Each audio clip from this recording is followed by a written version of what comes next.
Moonland जंगल में एक कहानी छिपी है जो सिर्फ जानवरों के बारे में नहीं है।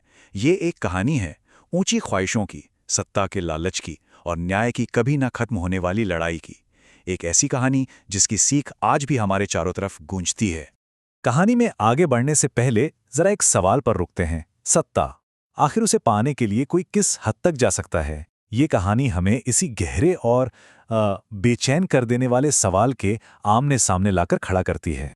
तो कहानी की शुरुआत होती है मूनलैंड जंगल से, जहां एक भेड़िया एक खरगोश को लोमड़ी से बचाता है और पहली नजर में बिल्कुल एक हीरो की तरह सामने आता है। लेकिन इससे पहले कि खरगोश चैन की सांस भी ले पाता, भेड़िए ने अपनी असली नीयत जाहिर कर दी। वो चाहता था कि खरगोश पूरे जंगल में उसकी बहादुरी का ढिंडोरा पीटे, ताकि उसे जंगल का नया राजा चुन लिया जाए। उस बेचारे खरगोश के लिए ये किसी सदमे से कम नहीं था। अब वो घबराया हुआ खरगोश सीधा भागा भागा बाघ राजा के पास पहुंचा और भेड़िए की योजना के बारे में सब कुछ बता दिया। राजा ने भेड़िए को बुलाया और उसे साफ साफ चुनौती दे दी। राजगद्दी चाहिए तो मुझे युद्ध में हरा कर दिखाओ। राजा को अपनी ताकत पर कोई शक नहीं था। आखिर उसी ने तो नीली परी की मदद से जंगल के सबसे बड़े खतरे, एक भयानक दानव को एक गुफा में कैद किया था। राजा की सभा से निकलने के बाद भेड़िए के दिमाग में बस एक ही बात घूम रही थी, वो कैद किया हुआ दानव। और बस उसके मन में एक बहुत ही खतरनाक योजना ने जन्म ले लिया था।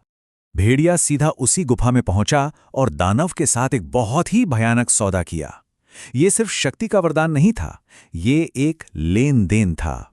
दानव भेड़िए को राजा को हराने की ताकत देगा, लेकिन बदले में भेड़िए को उसे 10 बेगुनाह जानवरों की बलि चढ़ानी होगी।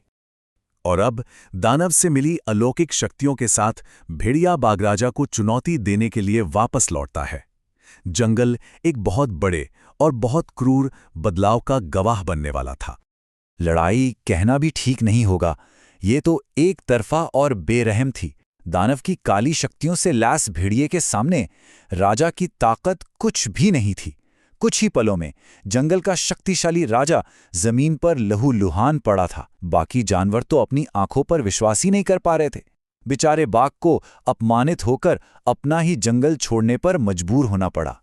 सत्ता बदलते ही जंगल का पूरा चेहरा ही बदल गया। जहां बाघ के राज में शांति और न्याय का बोलबाला था, वहीं भेड़िए के राज में डर और आतंक फैल गया।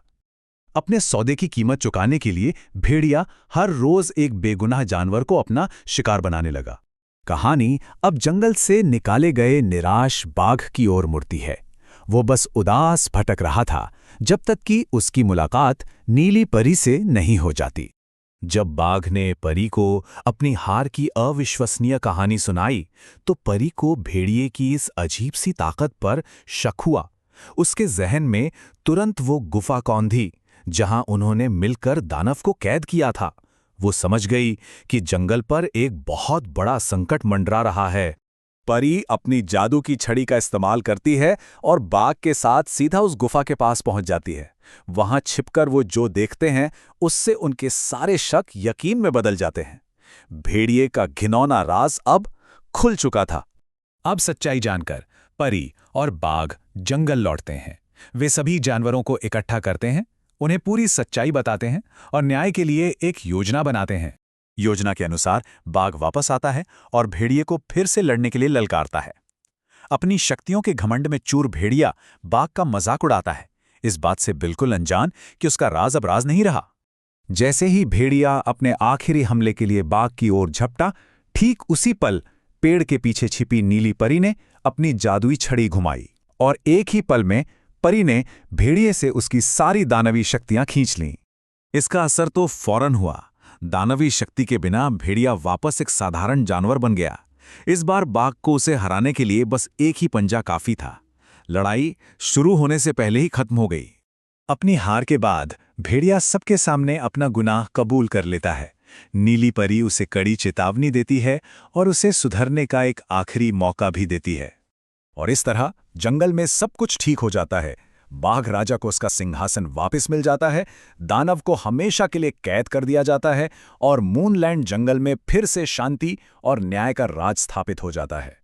और आखिर में ये कहानी हमें एक हमेशा के लिए जरूरी सवाल के साथ छोड़ जाती है। एक असली शासक कौन है? वो जो ताकत से सब कुछ छीन लेता है या वो जो न्याय से सबका दिल जीतता है? इसका जवाब शायद मूनलैंड जंगल की हवाओं में हमेशा गूंजता रहेगा।